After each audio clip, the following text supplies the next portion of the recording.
Yo, what's up mga kaparno? So, ngayon nga pala is ang gagawin natin is yung shoulder workout. So, meron lang ituturo sa inyo na tatlong shoulder workout na effective talaga na pwede natin gawin, no? Para lumaki yung whole shoulder natin. Ito.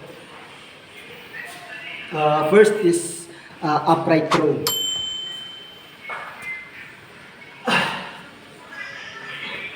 So, ganito lang yung gawin. Straight body, tapos chest up, then up. 1, 2, 3, 4, 5. So, pwede nyo rin pala siyang i-hold, at least mga 1 to 3 seconds. 1, 2, 3. 1, 2, 3.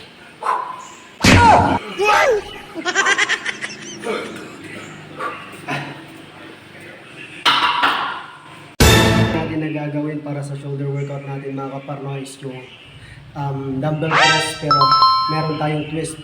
Kumbaga eccentric hold siya. Kumbaga i-hold natin siya at least mga 1 to 2 seconds.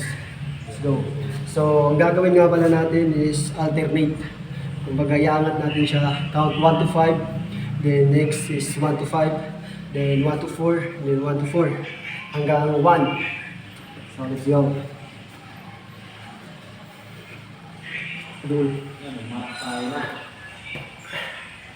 So ganito.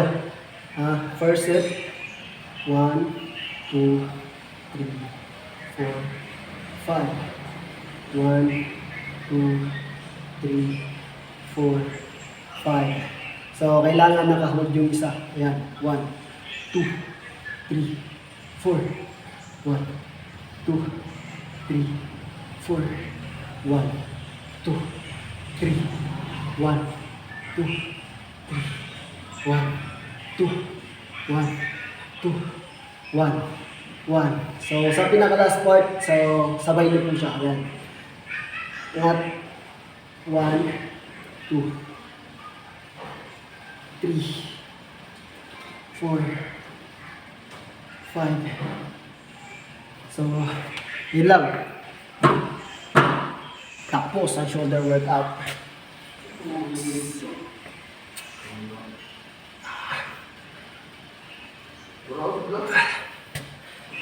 At ang next naman is yung Smith machine press.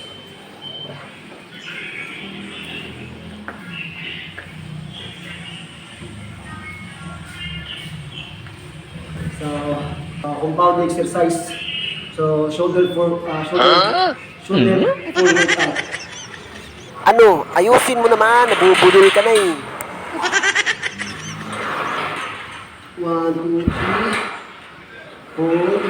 1, 2, 3. Hold. 1, 2, 3. Hold.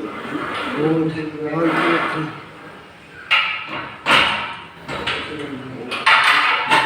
So, ayun lang guys, no, para sa full shoulder workout natin. So, compound exercise po yun. So, lahat po ng part ng shoulder natin is mag-work. So, yun lang. Sana mayroon kayo natutunan dito sa tips. So, kung umabot ka naman sa videos na ito, mga kapar, no? So, pwede mo bang i-follow at i-share yung videos natin, mga kapar? Kung meron po kayong suggestion na pwede natin gawing workout, mga kapar, so ilapag nyo lang po sa comment section para gagawin natin dyan sa susunod na gym natin. So, maraming salamat po sa suporta, mga kapar, no? So, God bless! So, reminders lang po mga kapar, no? So itong ginagawa nating tips videos mga kapar, so base lang po ito sa mga na-experience natin for almost 2 years na pagbubuhat natin mga kapar, no? So ang ginagawa po natin dito mga kapar is makatulong lang doon sa mga beginners na magkaroon ng idea or knowledge about fitness mga kapar. So wala naman sigurong masama mga kapar, no? Kung ibahagi natin yung kalaman natin or knowledge natin doon sa fitness para sa mga beginners natin ka-gymmers. So ayun lang mga kapar, no? Maraming salamat. God bless!